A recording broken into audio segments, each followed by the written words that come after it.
Suddenly, a ringtone rang. It was my husband's smartphone. Apparently, he had left it at home and gone out. I looked at the call screen and saw my mother-in-law's name on the screen. I felt bad ignoring the call from my mother-in-law, so I picked up the phone for my husband, who had left his phone at home. What are you doing? It's your daughter's big day, isn't it? A father is going to be late for his daughter's wedding. As soon as I picked up the phone, my mother-in-law, without even giving me a chance to answer, asks me a question right out of the blue. Daughter? What are you talking about? Our daughter passed away 5 years ago. You know that. Then, from the phone, I heard a young woman's voice ask, "Has Dad still not arrived yet?" Our daughter passed away 5 years ago. But my mother-in-law did indeed say daughter. And I hear a young woman's voice.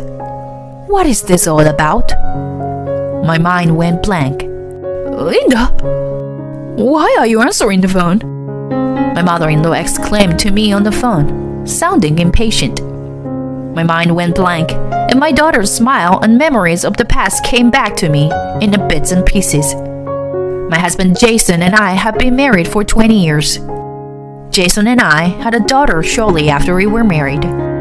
She was a sweet girl with a lovely smile, but she passed away 5 years due to an illness. Soon after she was born, we found out that she was sick. The doctor told me, "We didn't expect her to live long. There is a possibility that she may die soon. Please be prepared for that." After a long pregnancy, my first child was finally born. When we were told that the child was sick and would not live long, both James and I were depressed and in despair. However, contrary to the doctor's expectations, our daughter lived to be 15 years old. When she was born, we thought we might never see her grow up. But she lived on despite her illness and weakness, and even attended kindergarten, elementary school, and junior high school. There were times when caring for my daughter was difficult, but I was saved by my daughter, who cared for her family more than anyone else, trying to enjoy every moment of her life, and working hard with a smile even through painful treatments. I am truly grateful that my daughter was born, and the time I spent with her is an invaluable part of my life. I am still grateful for the life she lived, and I am still grateful for the time she spent with me. And yet, she was only 15 years old. She would have been 20 now, 5 years after she passed away. The other day, I saw that there was a reunion of her middle school class in our area. There, I saw my daughter's classmates gathered there, talking happily and taking pictures together. I wonder what she would have talked about with her classmates if she were still alive. I wonder if she would have taken pictures with her friends. I wonder how my daughter, now an adult, would have lived the rest of her life. The more I saw her classmates shining brightly, the more I could only think of my daughter, who is in the past, wondering what if she were still alive. And I felt indescribably sad and cried a little on the way home. One Sunday, 5 years after her death, Jason was out early in the morning for a day. He went fishing with a friend. A few hours after Jason left, his phone rang.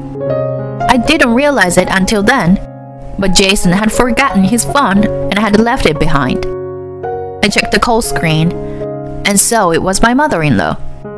I had bad if I answered Jason's cell phone, but I thought, what if this is an urgent call? And if it was my mother-in-law calling, there would be no particular problem if I answered. As soon as I pressed the call screen, without even a chance for me to answer, my mother-in-law said, in her very first words, "What are you doing? Today is your beloved daughter's big day. It's about to start. A father is going to be late for his daughter's wedding. Tell me quickly where you are." I thought it was the wrong number or something. But it was my mother-in-law's name on the screen and her voice on the phone. It occurred to me that maybe my mother-in-law was lost her mind. Well, Jason forgot his phone and went out. I, Jason's wife, Linda, am on it. I tell her on the phone as calmly as I can, even though my head is spinning. What? Did you just say daughter?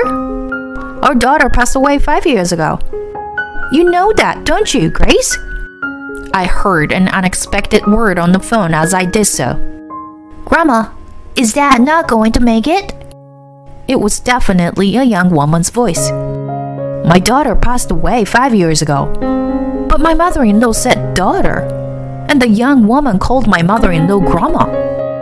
What the hell was this all about? My mind went blank. Linda, why are you answering the phone? My mother-in-law exclaimed to me on the phone in a panicked tone. At first, I questioned my mother-in-law to get things straightened out. Grace, what is this all about? Who is that daughter on the phone? What is her relationship with Jason? And is this a wedding today? Please explain it all. What should I do? You asked me to explain everything out of the blue. What should I do? It continues like that. My mother-in-law backed up my barrage of questions the whole time and wouldn't answer properly. I later heard that Jason was in the cab heading to the ceremony at this time. The cab got stuck in traffic, and they were late for the ceremony. My mother-in-law was just babbling and wouldn't answer any of my questions. I figured this was getting nowhere, so I got into my parents-in-law's house with a duplicate key and waited for my mother-in-law and James to return home from the ceremony. When James came home, he was very surprised to see me at his parents' house. But when I explained casually what had happened over the phone, he let his shoulder drop and sighed. I questioned Jason and his mother again about the truth of what had happened today. At first, neither of them would tell me, but when I told them that I would not leave until they answered, they seemed to relent and began to answer in a grumbling manner. The story goes back 20 years. Jason was cheating on me before we were married.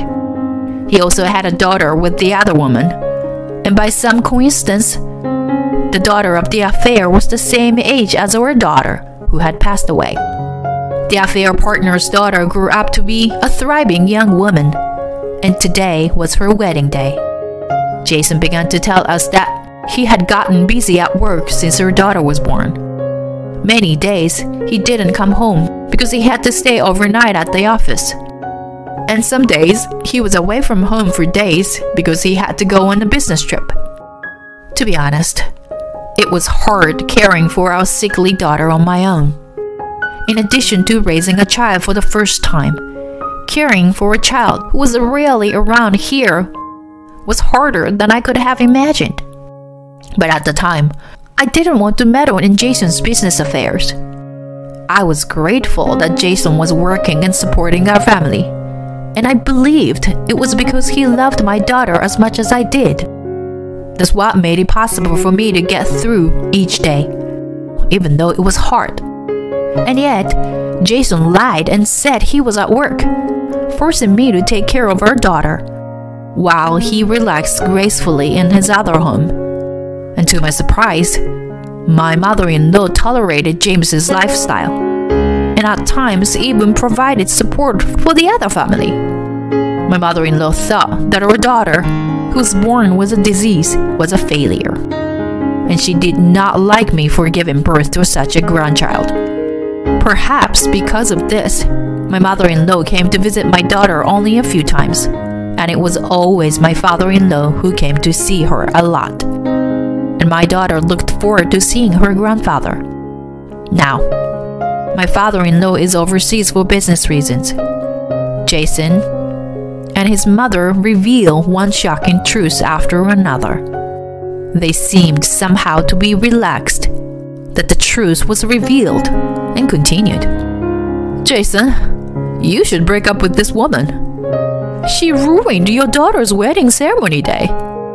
She's just jealous of her happiness. Maybe Mom is right. I've been looking forward to this day for a long time, and you just made it worse. So, we're breaking up, right? I mean, break up with me already. I'll pay you what you want in alimony. That'll be enough. After all this time, I couldn't believe them looking down on me. That he was having an affair, that he had an illegitimate child, and that he neglected his deceased daughter. On top of that, they would order me to get a divorce. I felt more sorry for my dead daughter than for myself if things continued as they were. I told them both that I would be happy to divorce Jason and ran out of my parents-in-law's house. I returned home and began preparing to divorce by calling a lawyer. Shortly thereafter, I filed the divorce papers and left the house where Jason and I were living. Because I had a lawyer, I was able to get a larger alimony payment from Jason and the person he was cheating on me with than a market rate.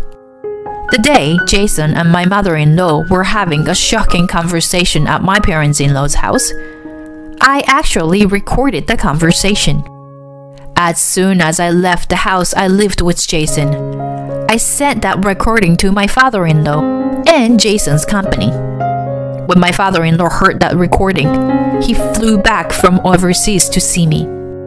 My father-in-law had always cared about me as well as our daughter while he was in the States, and that didn't change after he went overseas. In this situation, I was happy that my father-in-law, because he was very dedicated to his work. But in this case, he even interrupted his work overseas to come back to the States. As soon as my father-in-law met me, he apologized. I should have paid more attention to my family. I have caused you so much pain and trouble. I am sorry. I cannot forgive those guys. I will insulate myself from Jason who hurt you. And of course, I will divorce my wife. That's what he told me. The company Jason worked for is owned by my father-in-law. In other words, my father-in-law's insulating Jason meant that Jason would be fired from the company he now works for. Jason was fired from the company after being insulated by his father. And Grace divorced from my father-in-law and had no place to live. They were so resentful that they thought it was all my fault, and they were going to barge into my house. They didn't have a duplicate key, so they started yelling and screaming at the room, which showed no sign of coming out even when they rang the bell. And they were almost breaking the doorknob. But I had already moved to a different house.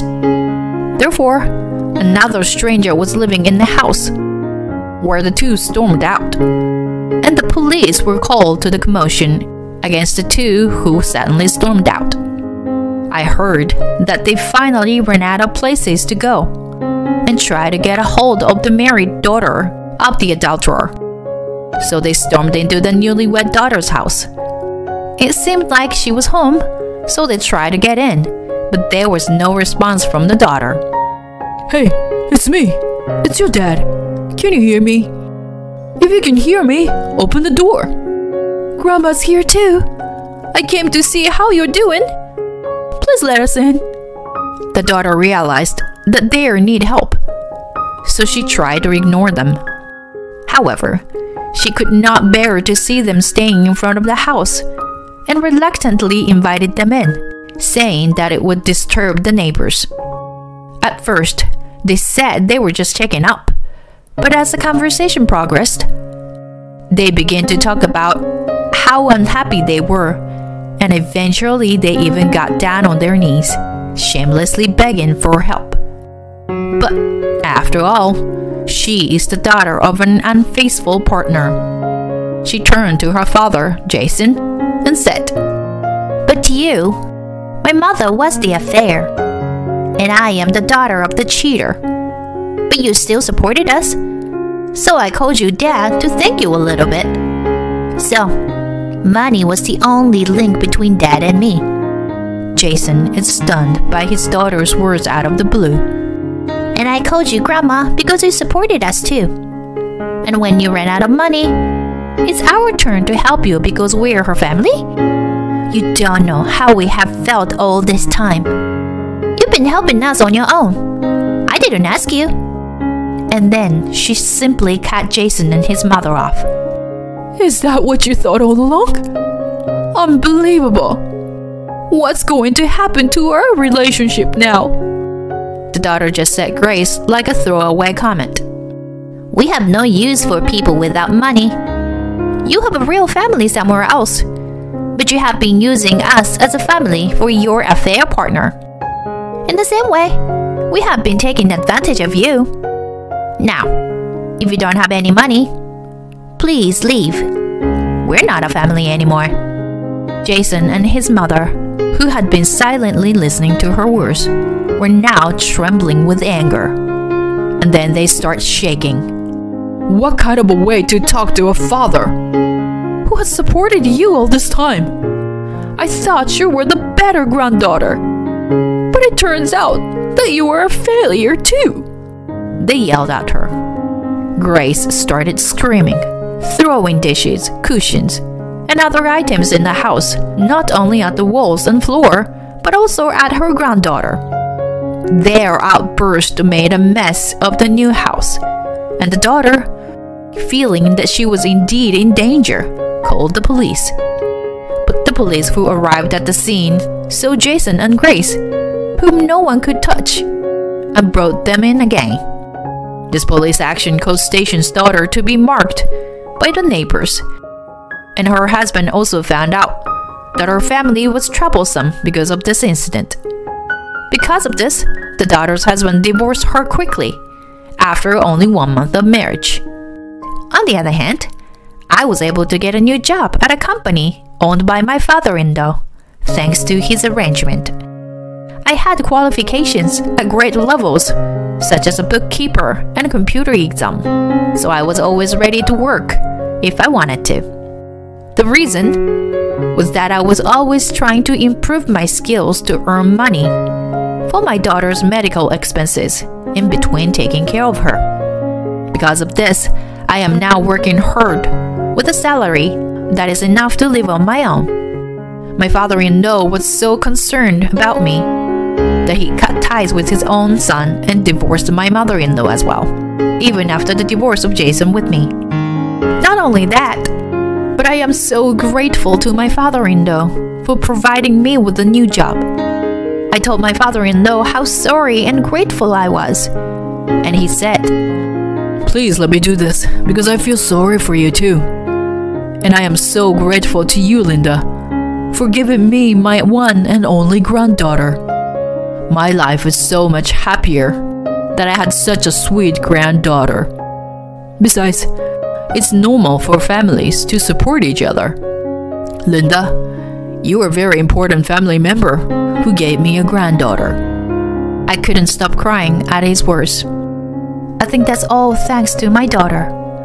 She passed away 5 years ago, but thanks to her, I was able to break off a bad relationship, and I still have a wonderful relationship with someone who considers me family. I'm really glad I met her. Thank you for being born as my daughter. Let's continue to build a new life together.